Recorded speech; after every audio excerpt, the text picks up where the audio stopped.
डेविश fitness, आप सभी लोग इनको जानते होंगे एंड मोस्ट ऑफ जो आर्म रेसलिंग करते हैं लोग एंड काफ़ी ज़्यादा बिगिनर्स हैं आर्म रेसलिंग के, वो इनको स्पेशली जानते हैं क्योंकि ये करते हैं आर्म रेसलिंग की ट्रेनिंग और बच्चों को भी करवाते हैं। तो फिर मतलब आप कैसे ट्रेन करते हैं बच्चों को, हैंडल कैसे करते हैं ऐसे आप? मेरे पास जो स्टूडेंट आते हैं वो पूरे इंडिया से आते हैं, जो क्वेरी आती है पूरे इंडिया से आती है।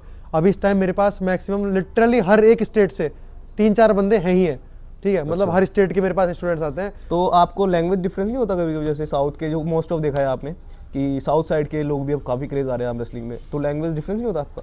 लैंग्वेज डिफरेंस नहीं होता क्योंकि मेरी इंग्लिश बहुत अच्छी है। अच्छा। और उन लोगों की इंग्लिश बहुत ज़्यादा इंप्रेसिव होती है। अच्छा तो इसलिए कोई दिक्कत आती नहीं है ऐसी। चलो अच्छा। तो मतलब आप उनको वो कैसे करते हो कि चार्ट कैसे फॉर्म करते हो कि इस दिन आपको ये करना है? तो आर्म रेसलिंग की बात मुझे बताओ, मेरे अंदर ही काफ़ी टाइम से था कि मैं भी आर्म रेसलिंग कर रहा हूँ काफ़ी टाइम से, बट मेरे को अब तक ये क्लियर नहीं है कि आर्म रेसलिंग करनी कब कब चाहिए। ठीक है, जैसे मैं एक चार्ट लेके चलता हूँ, अपना जिम चार्ट चलता है मेरा, स्टार्ट होता है चेस्ट से एंड होता है लेग्स पे, तो आर्म रेसलिंग इसके बीच में मैं कहाँ फिक्स करूँ?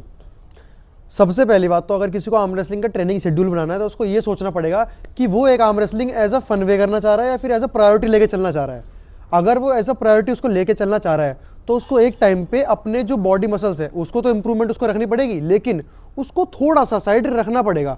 उसको आर्म रेसलिंग की ट्रेनिंग के दिन बढ़ाने पड़ेंगे। जैसे कि हम लोग जब चेस्ट और ये सब मारते हैं तो वीक में 1 बार या फिर मैक्सिमम 2 बार हम कर सकते हैं, ठीक है। तो उस चीज़ को हम इतना प्रायोरिटी पर रखते हैं। वैसे ही हमें फिर आर्म रेसलिंग के बारे में फिर ये सोचना पड़ेगा कि हमको हफ्ते में 2 बार ट्रेन करना है या फिर 3 बार ट्रेन करना है। तो हमको उस चीज़ को थोड़ा साइड रख के उस हिसाब से अपना शेड्यूल बनाना पड़ेगा, प्रायोरिटी पे रख के आर्म रेसलिंग को। अच्छा, अगर आपको एक प्रोफेशनल आर्म रेसलर बनना है, फिर आपको करियर बनाना चाहते हो, तो आपको वीक में 2 बार तो ट्रेन करना ही है, कम से कम करना कम से पड़ेगा, कम करना ही पड़ेगा। और जो मैंने देखा है लोग जिम विम नहीं जा रहे, बच्चे लगे पड़े हैं घर की टेबल वेबल में आर्म रेसलिंग कर रहे हैं, तो उनके बारे में क्या कहना चाहोगे आप? जो घर में लगे पड़े हैं, मेरे दिल में उनके लिए बहुत ज़्यादा रिस्पेक्ट है। जो घर में लगे पड़े हैं ना, मैं तो सच में चाहता हूँ कि वो लोग बाहर निकल के अपने आप को आएँ, क्योंकि मुझे पता है अभी भी इंडिया का जो टॉप आर्म रेसलर है, इंडिया का टॉप आर्म रेसलर मुझे ऐसा लगता है कि अभी बाहर निकल के आया ही नहीं है। हो सकता है वो किसी गाँव में ट्रेनिंग कर रहा हो या किसी ऐसी जगह पे हो जहाँ पे उसको वो मिल ना पा रहा हो, अपॉर्चुनिटी ना मिल पा रही हो सकता है एक ऐसा बंदा कोई बाहर निकल के आए जो सबको बीट कर दे, ऐसा भी हो सकता है। तो उन लोगों के लिए बस मैं ये बोलना चाहूँगा कि बस जो डेली कर रहे हैं बिना कुछ सोचे समझे, वो अपने को एक गाइड हायर कर ले, क्योंकि अगर वो इक्विपमेंट भी खरीदते हैं, टेबल खुद से बनाते हैं, पैसा तो उसका भी लगता है। और इस चीज़ में मेरे ख्याल से इंजरी भी सबसे ज़्यादा आर्म रेसलिंग में ही होती है। सबसे ज़्यादा इंजरी इस चीज़ में आएगी जिनमें अंदर। वैसे एक बात बताइए, जो हाथ टूटते हैं, जैसे देखते हैं प्रैक्टिस करते समय हाथ टूट गया, जो बिगिनर्स होते हैं सबसे ज़्यादा उनके साथ ही चीज़ होती है, उसके बाद उनका करियर ही खत्म हो जाता है। तो इस चीज़ को कैसे टैकल करें कि अपना हाथ टूटने से कैसे बचाएं हम?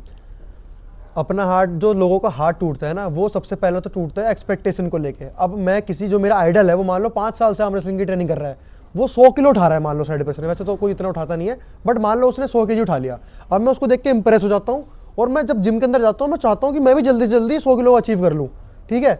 और उसी को लेके फिर मैं ये नहीं देखूंगा कि मैं अपने से वीक से लड़ाऊँ या अपने से साथ वाले से लड़ाऊँ। मैं किसी से भी ऐसे से फिर आर्म रेसलिंग करना शुरू कर दूंगा जो मेरा हाथ तोड़ भी सकता है। मुझे पता है मेरा हाथ टूटेगा, बट वो माइंड उस टाइम पे उसको जवाब दे देता है कि तू खेल खेल खेल, ये वाली चीज़ हो जाती है।